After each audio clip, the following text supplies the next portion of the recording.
Southeast Asia, late 1960s.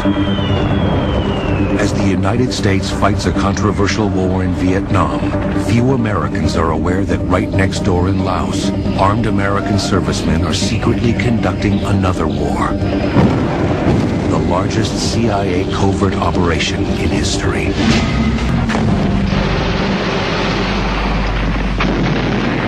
In the 1950s, a communist faction known as the Pathet Lao began trying to take over Laos. They were backed by North Vietnamese troops, who in turn were backed by the Chinese and Soviets. Americans who believed in the domino theory feared that if communists won in Laos, other countries in Southeast Asia would also topple.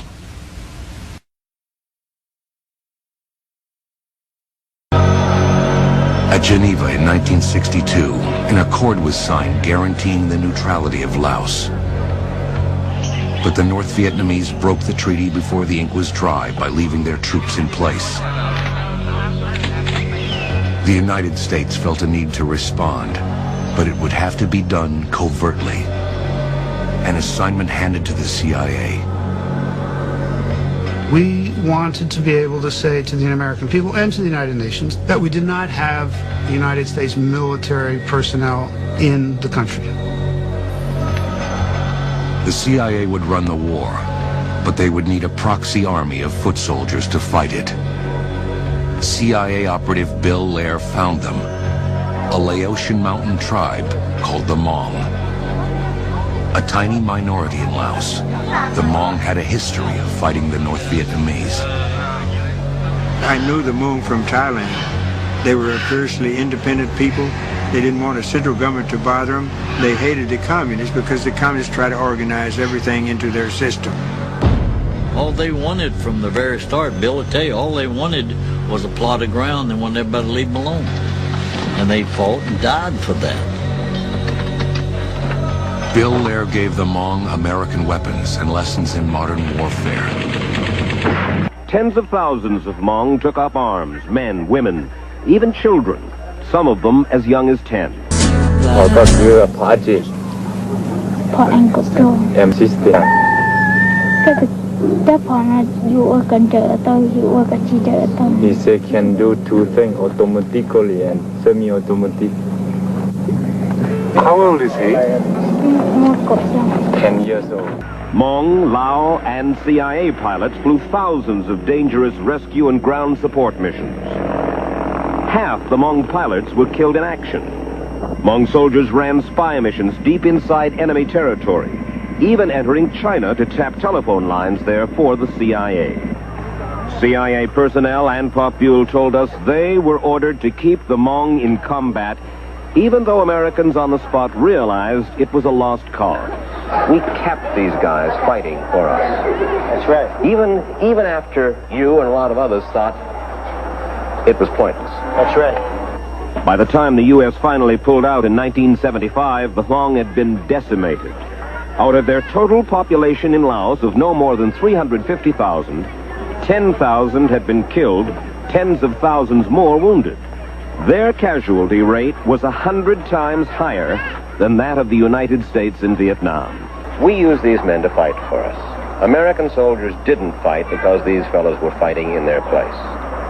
Every one of them that died, that was an American back home that didn't die, or one that was injured or wasn't injured. Somebody in nearly every family was either fighting or died fighting.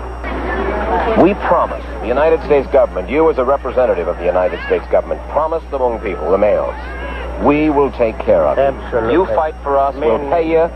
If we win, fine. If we lose, we'll take care of you. Absolutely right. And I think they still have that faith in us.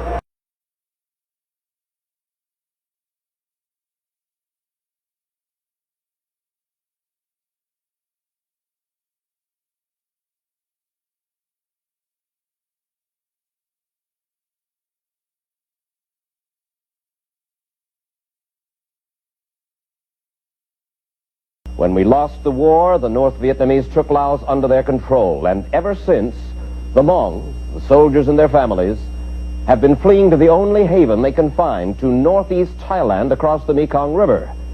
But thousands of them hope desperately that Thailand is but a way station for them on the road to the land of their old ally, the United States.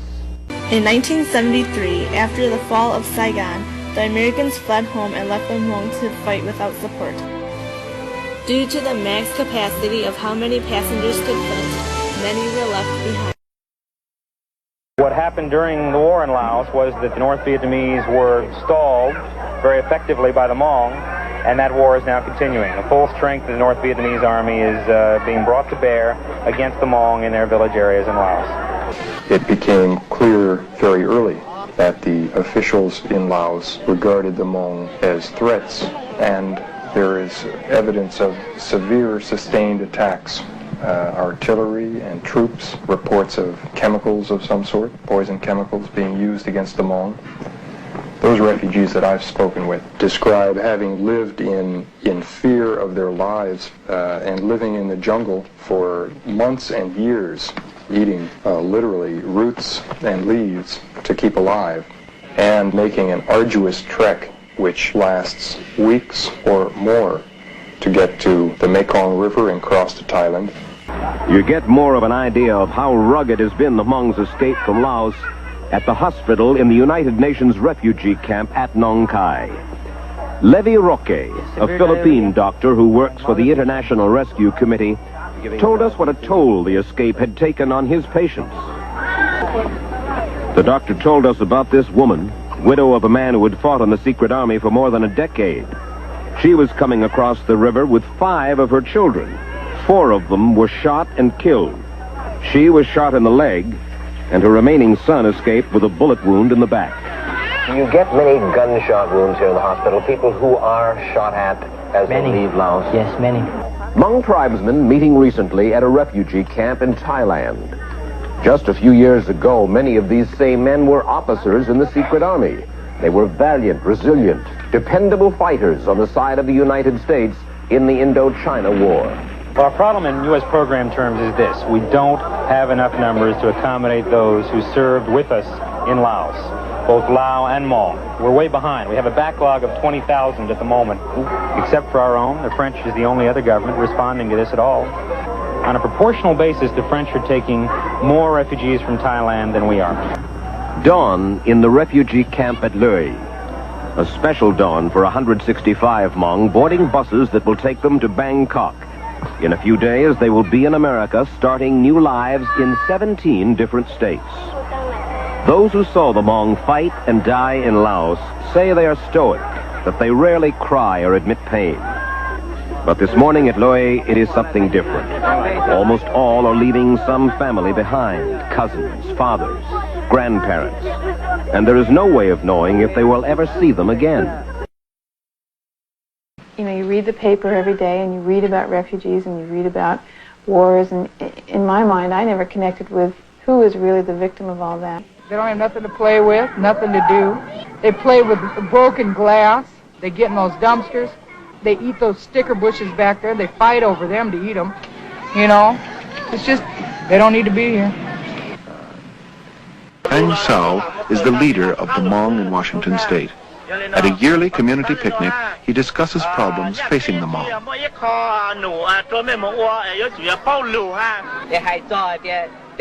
I look for a job.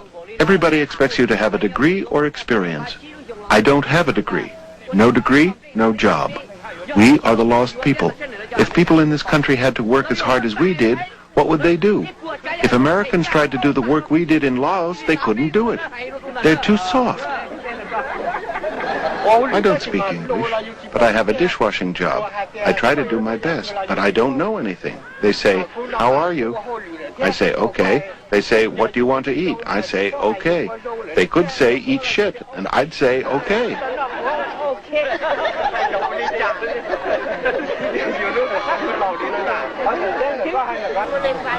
Anthropologist Marshall Herlick. The Hmong have a very strong sense of community. Individuals feel responsible towards their families, particularly the older people in their families, their mothers, their fathers, their grandparents. They have a very strong sense of responsibility towards their village or their neighborhood, towards other people in their clan. Sue doesn't like the idleness afforded him by the welfare checks. He wants to work, but he doesn't even know what he can do within the American working context.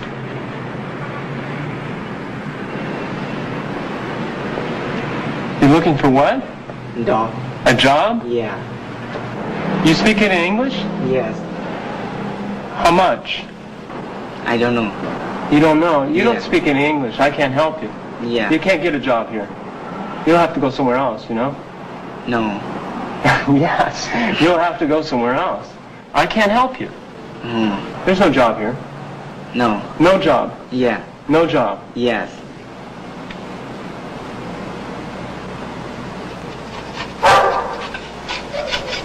The responsibility of supporting this large family, once the welfare and educational programs are cut, rests on Hang Soo. His traditional sense of self-reliance and male leadership has been compromised by years of disruption and idleness. He deals with depression, self-doubt, stress. Sadly, Hmong people became very depressed and lost because everything they lived by was shattered. Many teenagers did not have the parental love that they needed at the time.